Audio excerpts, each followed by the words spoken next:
Antes da casa, o altar. Se você pudesse, hoje, voltar a sua vida a 15 anos atrás, 20, vamos arredondar. Se você pudesse voltar a sua vida a 20 anos atrás, o que você faria? Alguém arrisca dizer aí? O que você faria se você voltasse a 20 anos atrás? O que você faria? Chuta alguma coisa aí. O que você faria? Se você pudesse voltar a 20 anos atrás, o que você faria? Teria mais atenção à saúde. Teria mais atenção à saúde. Legal. O que é, Dedê? Aproveitaria mais o tempo. Aproveitaria mais o tempo. O que mais? Se você pudesse voltar a 20 anos atrás. Tinha se convertido. Oi? Já tinha me convertido. Tinha se convertido antes. Ó, coisa boa. Quer, Ricardo? Aprenderia a andar. Aprender o quê? A andar. Tá bom, então, tudo bem. Depois a gente conversa no finalzinho do culto. O que você faria se você voltasse a 20 anos atrás?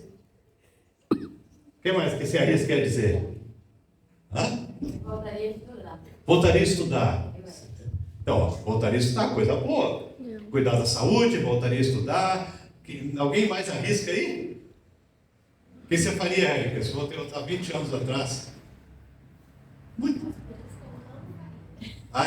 Tem coisas que não faria, exatamente, tem isso também. Tem coisas que a gente faria e tem coisas que a gente não faria. Eu até acho que existem mais coisas que a gente não faria, né? Que combinariam em coisas que a gente vive hoje. É isso. Há alguns anos atrás, um jornalista, ele entrevistou um grupo de pessoas que já tinham passado dos 90 anos. Já tinham passado dos 90 anos de idade. E a pergunta que ele fez era essa: se vocês pudessem voltar no tempo, o que você faria diferente? Ele perguntou isso para um grupo de pessoas com mais de 90 anos, né? Nós não temos ninguém aqui com mais de 90 anos, não temos, mas essas pessoas tinham, e as respostas aqui foram muito variadas. Alguns disseram que viajariam mais. Eu gosto de viajar, né? Talvez se eu pudesse eu viajaria mais. Outros afirmaram que se preocupariam menos com coisas pequenas. Alguns viajariam mais, outros se preocupariam menos com coisas pequenas. Mas teve um senhor que ele deu uma resposta que silenciou a sala. Assim. Ele falou assim, ó: eu passaria menos tempo construindo coisas e mais tempo construindo pessoas. Menos tempo construindo coisas e mais tempo construindo pessoas. Aí depois ele explicou, e ele disse que tinha passado décadas ampliando a sua casa. Tinha passado décadas ampliando a sua casa, trabalhando cada vez mais, aumentando o seu patrimônio, tentando oferecer uma vida melhor para a sua família. Então ele passou anos da sua vida, décadas, somente focando nisso. Então aí ele fala: se eu pudesse voltar no tempo, eu dedicaria menos tempo construindo essas coisas e mais tempo construindo as pessoas. Porque ele falou assim, ó: hoje os meus filhos, eles nunca falam da casa onde eles cresceram. Eles não falam. Tipo assim, eu sei pelos meus pais, meu pai era construtor, ele construiu algumas casas para nós, ele construiu uma casa, depois vendia e construía outra, e cada casa ele ia se aperfeiçoando, porque era ele mesmo que fazia, mas eu não lembro muito dessas casas. E esse homem aqui fala que os filhos dele quase nunca falavam da casa onde ele passou décadas construindo, mas os filhos deles lembravam das noites em que eles se reuniam. Os filhos lembravam do tempo de qualidade que eles tinham. Então essa resposta desse senhor aqui, ela vai revelar para nós uma das maiores tragédias da humanidade. Eu considero isso uma tragédia, porque nós nunca tivemos tantas casas bonitas.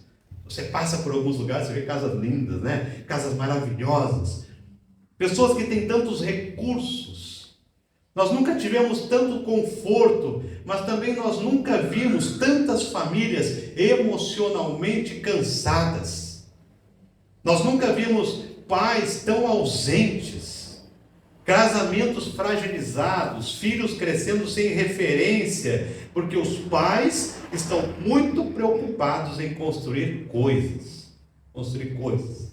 A nossa geração aprendeu a construir casas, mas desaprendeu a construir lares. Se você olhar hoje para a sociedade, você vai ver que hoje dificilmente você vai encontrar um casamento duradouro, né? Dificilmente. Antigamente os casamentos, esse dia eu estava vendo um senhor cantando para a esposa dele 51 anos de casado. Está perto, né, Zé? Está chegando perto lá, né? Chegando perto. Amém. 51 anos de casado. Você não vê mais isso. Você não vê, mas você vê casas bonitas, você vê pessoas com carros do ano, você vê pessoas correndo o tempo todo atrás de conquistar. Essa geração está negligenciando aquilo que atravessa gerações. Porque nós vivemos em uma época marcada pela construção.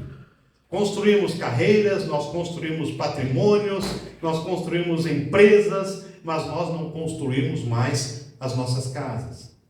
E daqui a 40 anos, talvez os nossos filhos vão lembrar do que de nós? Talvez muitos de nós não estejamos mais aqui. Eu acho que eu não vou estar. O meu filho disse que eu vou durar até 75. Eu estou com 57. Então, quanto que eu tenho aí, né? Eu não vou estar mais aqui daqui a 40 anos. Mas o que os nossos filhos vão lembrar? Porque planejar casa, comprar uma casa, para construir uma casa, isso é errado, irmãos? Não é errado. Não é errado. Você querer trabalhar para dar uma vida boa para sua família, isso é errado? Não é errado. Você querer ter um carro para ter um conforto melhor para sua família, nada disso é errado. Pelo contrário, porque a Bíblia diz que a Bíblia elogia o homem diligente, o pai que cuida dos seus. O problema aqui não é construir, não é conquistar. O problema nunca foi construir uma casa. O problema é quando isso vira a prioridade absoluta da vida de hoje. Muitos pais passam a vida inteira tentando deixar alguma coisa para os seus filhos, quando Deus chamou a nós pais, antes de tudo, para deixar alguma coisa nos nossos filhos. Porque as coisas que nós deixamos para os filhos, elas vão passar. Você pode deixar uma casa, essa casa pode ser vendida. Você pode deixar um carro, esse carro pode se desmanchar, pode se terminar. As coisas que nós deixamos, elas passam. Mas as coisas que nós deixamos nos filhos, elas duram para a eternidade. E hoje nós estamos falando aqui sobre o homem que deixou muitas coisas. Nós estamos falando sobre Abraão. Porque quando Abraão chega à terra prometida, Moisés vai relatar o fato de Abraão, e ele poderia destacar várias coisas na vida de Abraão, não poderíamos? Quando Deus fala assim: Abraão, você deixa a casa, deixa a tua parentela, você deixa tudo que você tem, e você vai para uma terra que eu vou te mostrar. E Abraão então larga tudo, ele vende tudo, ele dá o dízimo de tudo, e ele vai obedecer ao Senhor. Ele vai para a terra, ele vai conquistar uma terra, ele vai conquistar coisas. Nós poderíamos lembrar disso. Mas quando Moisés está citando aqui Abraão, ele faz questão de citar algumas coisas que me chamaram muita atenção essa semana. Porque o Espírito Santo faz questão de repetir uma coisa. Ele faz questão de repetir uma cena na vida de Abraão. Porque ele fala assim, Abraão chega e levanta um altar. E aí depois, Abraão ele muda de lugar, e quando ele muda de lugar, ele chega e ele levanta um altar. E mais tarde, Abraão muda de novo, e ele vai morar numa terra chamada Hebrom, e ele chega lá e ele faz o quê? Levanta um altar. É como se Moisés estivesse dizendo aqui, se você quiser entender por que Abraão se tornou o pai da fé, não olhe primeiro para as tendas que Abraão levantou. Ou seja, não olhe primeiro para as casas que Abraão comprou, não olhe para os bens que Abraão tinha, olhe para os seus altares. Porque Abraão, quando ele se mudava de um lugar para o outro, seja de uma parte do deserto para outra parte, para outra cidade, a primeira coisa que ele fazia era erguer um altar. Porque Abraão ele compreendeu uma verdade que a nossa geração ela precisa redescobrir. Porque antes de construir uma casa para a sua família, Abraão, ele queria construir um lugar onde a sua família pudesse encontrar Deus. Ele estava preocupado com isso. E talvez isso aqui seja o que Deus quer restaurar nos nossos dias. Não apenas casas cheias de móveis, não apenas lares cheios de coisas imóveis, móveis. Não, Ele quer descobrir, Ele quer reconstruir casas cheias da presença de Deus. Amém. É isso que está faltando. Porque hoje há uma pressão muito grande nas costas dos pais, e graças a Deus que tem. E graças a Deus que existem pais zelosos que se preocupam com a sua família, mas a pressão de conquistar.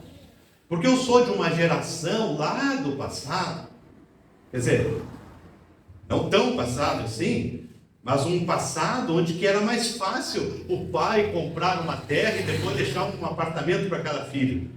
Não aconteceu isso comigo, mas muitas vezes acontecia naquele tempo de se comprar uma terra grande e dividir para os filhos, ou os pais terem uma herança e dividir para os filhos, era mais fácil. E hoje se tem muito essa cobrança: o que eu estou deixando para os meus filhos? Eu não tenho uma casa, eu não tenho um carro, eu não tenho bens, e essa pressão, eu não estou deixando nada para os filhos. E quando eu olho para a vida de Abraão, eu percebo que ele está muito mais preocupado em deixar alguma coisa nos filhos dele, do que necessariamente bens. Porque quando seus filhos olham para a sua vida, o que os nossos filhos veem quando eles olham para nós assim, como pais? Será que os nossos filhos olham a tenda, ou eles olham o altar? Será que os meus filhos, quando eles olham para mim, os seus filhos, quando olham para vocês, eles olham para vocês e veem as coisas que nós conquistamos, ou eles veem o altar do Senhor em nós? E a primeira coisa que a gente aprende aqui é que antes de deixar uma herança, nós pais, que hoje é o nosso dia, nós precisamos construir uma referência. Porque a primeira atitude de Abraão, quando ele chega na terra de Canaã, não foi cuidar de uma casa onde eles foram morar, não, ele foi levantar um altar. E isso aqui pode parecer um detalhe simplesmente irrelevante, mas não, isso aqui revela a espiritualidade de um homem. Ele entendia que a sua maior responsabilidade, Abraão entendia isso, não era simplesmente garantir o alimento para a família, porque lá no passado, e hoje infelizmente ainda acontece, o pai que realmente acredita que a sua responsabilidade é botar comida na mesa. Eu sou filho de um pai que ele comprou, lembro disso, até agora eu lembro, quando eu era pequeno ele comprou um freezer desses horizontais, assim, sabe, grande. Naquela época tinha os freezers grandes assim, e ele comprou um freezer grande porque ele, lá no interior do Rio Grande do Sul, ele comprava um quarto de vaca. Quem sabe o que é quarto de vaca? Sabe o que é um quarto de vaca, né? É uma banda lá da vaca, e ele comprava aquilo inteiro, botava no freezer. Porque na cabeça do meu pai, sempre foi: pai tem que botar comida na mesa. E não é que isso seja errado, isso é certo. Só que a gente precisa aprender aqui com Abraão que aquele pai mesmo, segundo o coração de Deus, não é só botar comida na mesa, é deixar algo de referência espiritual nos seus filhos. É garantir que a família só saiba onde que encontra Deus. Um dia um pai chegou para mim e falou assim: pastor, eu tinha batizado todos os filhos dele, tinha 4 filhos, eu tinha batizado todos os filhos. E o mais velho tinha se afastado dos caminhos do Senhor. E ele falou assim para mim: pastor, eu não posso obrigar o meu filho à igreja, porque ele tem que ser uma decisão dele. Eu falei: olha, tem que ser assim uma decisão dele. Mas a hora que você descuida da vida espiritual dos teus filhos, você está dando ao seu filho a opção do inferno. Porque a gente deixa o nosso filho, se os meus filhos tivessem hoje 7, 8 anos de idade, e eles dissessem: pai, eu não quero mais ir para a escola, eu deixaria ou não? Não. Mas não ir na igreja a gente deixa. Percebe? Ir na igreja não é tão importante como ir na escola. O pai, segundo Abraão chegava e: não, para um pouquinho, vocês querem casa para morar? Eu vou fazer, mas primeiro aqui, ó, Isso aqui é prioridade. A tua vida espiritual é mais importante do que a casa que você vai morar. E ele chegava lá e ele construiu o altar, e ele trazia a família toda, vamos adorar. Irmãos, nós vivemos uma época em que o sucesso, ele é medido sempre pelos resultados materiais. Pelos resultados materiais. Estava falando com uma pessoa agora de manhã, ele estava muito abatido porque ele até colocou uma frase assim, ó: eu tive que amadurecer rápido porque alguém escolheu não estar presente. Estava falando sobre o pai. Eu falei assim, ó, você é um homem vitorioso, porque você lutou mesmo sem referência. Então agora seja referência. Irmãos, nós estamos numa época em que o sinônimo de sucesso é o tanto de bens que a gente tem. A gente olha para uma pessoa, essa pessoa tem um carro bom, essa pessoa tem uma casa, ele tem um salário legal, é uma pessoa de sucesso. Mas quando eu olho para a vida de Abraão, eu percebo que o homem de sucesso é aquele que pode não ter uma casa, pode não ter um carro, mas ele tem a sua família nos caminhos do Senhor. Isso é sucesso. E esse trem dá trabalho. Dá trabalho. Porque o que acontece? Os nossos filhos vão crescendo e o apelo do mundo é tão grande para tirá-los dos caminhos do Senhor. E a gente vai dando opção. Deus faz uma pergunta aqui. Quem que nós estamos formando dentro das nossas casas? Porque a primeira missão de um pai nunca foi apenas sustentar os seus filhos materialmente, não. A primeira missão de um pai foi conduzir a sua família espiritualmente. Isso é o que Deus espera de nós, pais. E é interessante a gente observar aqui que onde Abraão vai, ele constrói um altar. E o texto informa, olha que coisa interessante, o texto informa que Abraão chega num lugar chamado Carvalho de Moré. Talvez você não saiba o que é o Carvalho de Moré. Moré era conhecido como centro de culto pagão. Moré era um lugar onde se prestava culto e sacrifício a deuses pagãos. Era quase como que se fosse um centro de macumba, se fosse um dos nossos dias. Onde se prestava culto a deuses que não eram o nosso Deus.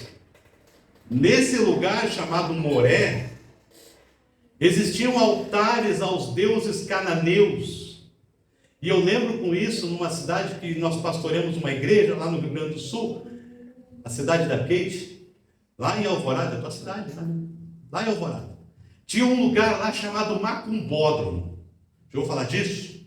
Macumbódromo. Era um lugar que tinha uma mata, e lá dentro desse lugar as pessoas iam para oferecer sacrifícios. Lá naquele lugar tinha um altar para as pessoas prestarem sacrifício. Lá naquele lugar tinha um parquinho, uma pracinha, como a gente diz, um playground, porque existia um espírito de crianças, então eles tinham que ter onde brincar. Nós entramos uma vez lá. É horrível, horrível. Abraão chega num lugar muito parecido com isso. E como que Abraão reage aqui? Ele não começa discutindo cultura. Não, ele não chega e diz, vocês estão tudo errado, porque isso aqui é macumba. Não, ele não começa fazendo isso. Abraão, ele não organiza aqui um movimento político, vamos fechar esse negócio aqui. Não. Ele não tenta reformar a sociedade. Ele não faz isso. Sabe o que ele faz? Ele constrói um altar. Ele adora. Ele é essa aqui, para mim, é uma das maiores lições para nós pais. Nós gastamos muito tempo tentando mudar o mundo que os nossos filhos vivem. Mas Deus vai perguntar algo antes disso. Ele vai perguntar para nós, existe altar dentro da sua casa? Porque Deus não está pedindo pais que ergam a sua voz e fiquem gritando ao vento sobre as mudanças que o mundo tem que ter. Ele está dizendo que primeiro é dentro da nossa casa. Abraão podia ter a missão de ser o pai da fé, o homem através do qual Deus ia construir uma nação, e Deus realmente construiu uma nação através de Abraão, mas Deus dizia, primeiro a tua casa, primeiro o altar dentro da tua casa, porque Deus, ele sempre transforma uma sociedade, começando da onde? Da família. Deus ele consegue transformar uma sociedade começando da sua casa. Porque a maior influência espiritual sobre um filho nunca será um sermão que ele ouve na igreja. Você pode trazer o seu filho, ele vai chegar aqui, vai ver o pastor falar, ou vai ver outra pessoa falar, vai para a escola dominical, mas nunca será essa a maior referência espiritual do seu filho. A maior referência espiritual dos nossos filhos é o evangelho que nós vivemos dentro de casa. É aquilo que nós vivemos lá. Porque os filhos, todos eles observam mais do que eles escutam. Você pode falar, mas ele vai observar. Ele vai observar como é que o pai se comporta como chefe da família. Ontem eu estava vendo uma frase que diz assim, ó: todo pai presente é chato. Eu pensei, poxa, legal, eu estava preocupado, será que eu sou chato? Então eu sou mesmo. Por quê? O pai presente ele é chato. Por quê? Porque se ele for bonzinho, os filhos fazem tudo. Os filhos estão liberados para fazer o que quiser, mas o pai presente, o pai que quer cumprir o projeto do Senhor, vai trazer a sua prole para perto. Sabe, Abraão fazia isso. E Abraão não perdeu os seus. Abraão trouxe a família junto. E se você também olhar para a vida de Noé, você vai perceber que ele trouxe toda a sua família para o projeto que Deus tinha mandado fazer. Noé foi construir a arca, mas ele trouxe o seu filho, ele trouxe os seus filhos, ele trouxe as suas noras, trouxe os seus genros, trouxe os parentes, os pais dos genros, os pais da nora, todo mundo para dentro do projeto que Deus havia mandado ele fazer. Sabe, irmãos, Moisés faz questão de registrar aqui 3 altares. Isso aqui não é repetição, isso aqui é estilo de vida. Abraão não levantava um altar apenas em ocasiões especiais. Abraão não trazia os seus filhos para adorar somente numa programação especial da igreja. Não, ele levantava altares onde ele passava. Onde ele passava, ele levantava um altar. A sua comunhão com Deus não era um evento.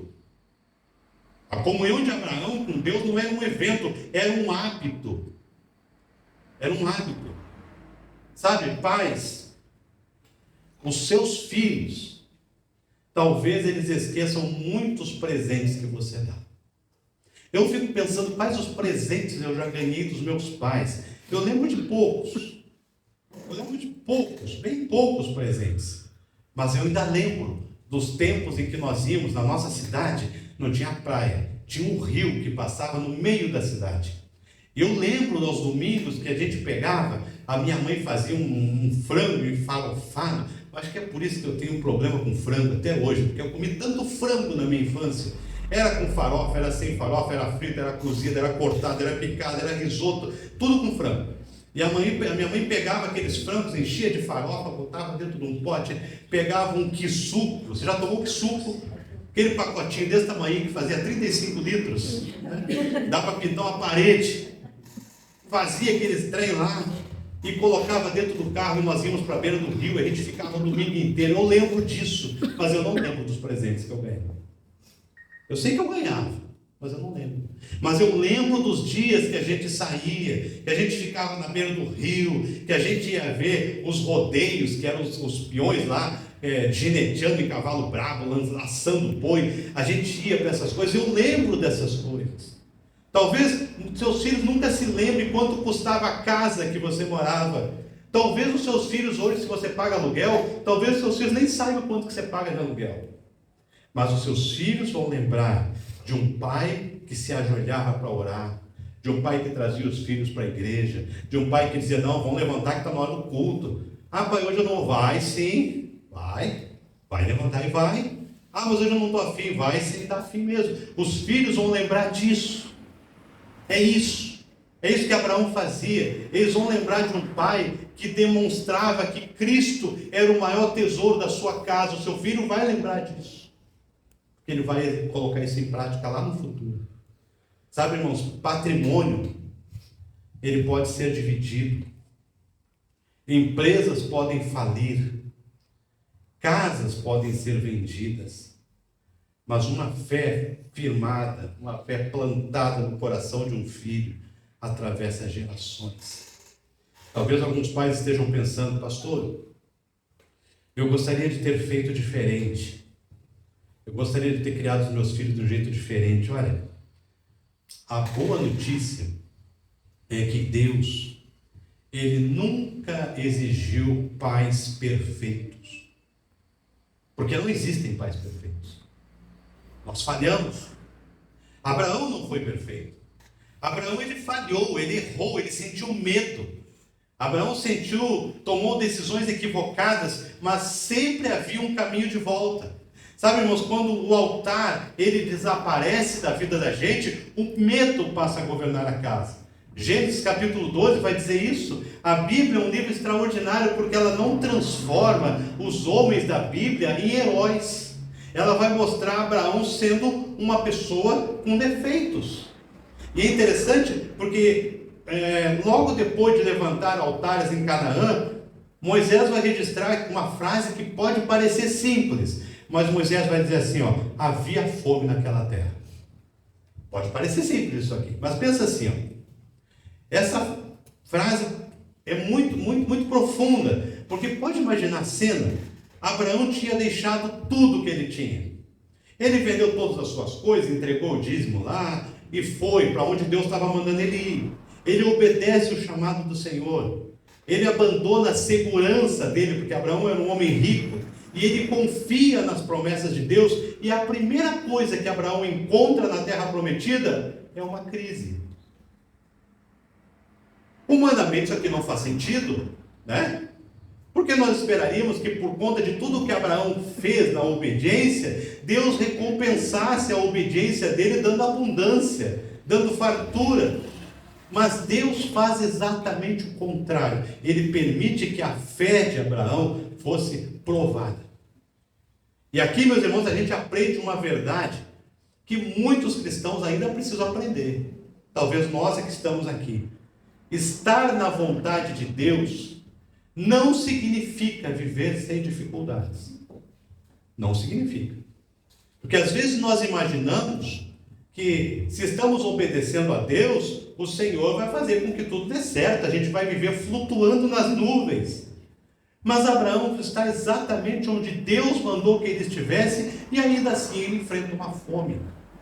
Ainda assim ele enfrenta crises. Irmãos, isso aqui muda a maneira de interpretar as crises. Nem toda dificuldade significa que Deus abandonou você. Talvez alguns pais estejam vivendo esse momento assim. Desceu ao Egito. Geograficamente era uma descida, mas espiritualmente também. Sabe por quê? Porque o Egito, ao longo das Escrituras, ele representa o lugar onde existe autossuficiência. Porque enquanto os outros povos dependiam da chuva, o Egito tinha o rio Nilo. Estava tudo certo. Enquanto Canaã dependia das chuvas enviadas por Deus, o Egito estava ali, tinha um rio que passava. E aqui a gente encontra uma tentação que continua extremamente atual. Trocar a dependência de Deus pela ilusão do controle. E é interessante porque a fé, ela floresce exatamente onde o nosso controle termina. Porque há um detalhe aqui que Moisés registra que eu acho muito interessante. Durante todo o tempo que Abraão permaneceu no Egito, não teve altar. Você pode ler lá. Todo o tempo que Abraão foi para o Egito, não teve altar. Antes do Egito, nós encontramos altares. Depois do Egito, você também encontra altares. Mas dentro do Egito, não. Não há altar. Não há invocação do nome do Senhor. Não há adoração. E quando o altar da nossa vida desaparece, outra voz começa a dominar o nosso coração. É a voz do medo. Porque Abraão olha para Sara e ele fala assim, Sara, se eles disserem que você é minha esposa, e você disser que é minha esposa e confirmar isso, eles vão me matar. Então faz assim, diz para eles que você é minha irmã. Olha só que coisa horrível. Quando o altar sai da nossa vida, as coisas ruins começam a chegar. O mesmo homem que havia deixado tudo para obedecer a Deus, agora ele tenta preservar a sua própria vida em detrimento à vida da sua esposa. Toda vez que o altar sai da nossa casa, são as vezes que nós damos as maiores cabeçadas da vida. Quando o altar desaparece, a conversa desaparece, a oração desaparece, o perdão desaparece, a admiração desaparece. Eu quero dizer algo especialmente aos homens aqui. Seus filhos, homens, eles precisam de alimento sobre a mesa, sim. Mas eles precisam muito mais de um pai que lhes mostrem onde encontrar o pão da vida. Seus pais precisam, sim, seus filhos precisam usar roupas, seus filhos precisam se alimentar, mas eles precisam muito mais de um pai que diga: tem coisa mais importante que isso, que é o caminho do Senhor. Amém. Se nós hoje somos pais, Deus está dizendo para nós: nunca é tarde para voltar ao altar. Nunca é tarde. Gênesis 13, do 1 ao 18, vai falar sobre isso. E se existe uma frase que resume Gênesis 13, é a palavra graça. Porque depois do fracasso no Egito, depois da mentira sobre Sara, depois do medo, depois da vergonha, Moisés ele inicia o capítulo com uma frase muito simples. Ele fala assim, subiu, pois, Abraão do Egito. Lembra que eu falei? Egito era uma descida geográfica e também espiritual. Ele desceu. Mas aqui no capítulo 13 vai falar assim, que aquele que desceu e fez tudo errado, agora ele subiu. Ele havia descido, algo tinha acontecido, e não apenas geograficamente, mas espiritualmente, porque todo o afastamento de Deus é uma descida. Ninguém abandona o altar de um dia para o outro, é aos pouquinhos. A gente vai parar de orar, a gente para de ler a Bíblia, mas observe aqui a beleza do texto. Moisés não diz apenas que ele voltou, ele faz questão de registrar para onde. Olha o que diz o texto: até o lugar onde o primeiro estiver a sua tenda. Em outras palavras, Abraão voltou ao início, até ao lugar do altar que antes ele fizera, e ali invocou Abraão o nome do Senhor. Que cena extraordinária! Abraão ele não constrói um altar novo, não, ele volta ao antigo. Isso aqui revela algo muito precioso sobre o coração de Deus. Deus ele não diz para você, e ele não diz para mim, comece outra história, não. Deus ele diz, volte para onde você me deixou. Volte onde parou. O que houve? Onde foi que você desanimou? Onde foi que você se entristeceu? O que fizeram com você? Deus não diz, esqueça tudo e comece outra coisa. Não, volte lá onde você parou e de lá vamos seguir. Sabe, irmãos, essa aqui é a mensagem do Evangelho. O Evangelho não é um convite para pessoas perfeitas. O Evangelho é um chamado para pessoas que precisam voltar. Talvez alguns pais estejam ouvindo essa mensagem com o coração apertado. Pode acontecer aqui entre nós, ou aqueles que vão assistir depois pela internet, e vão dizer, pastor, eu deveria ter passado mais tempo com os meus filhos. Eu deveria ter orado mais com a minha família. Eu deveria ter amado mais a minha esposa. Eu deveria ter sido um exemplo melhor. Se esse é seu sentimento, olhe para Abraão. Ele também falhou, ele também teve medo.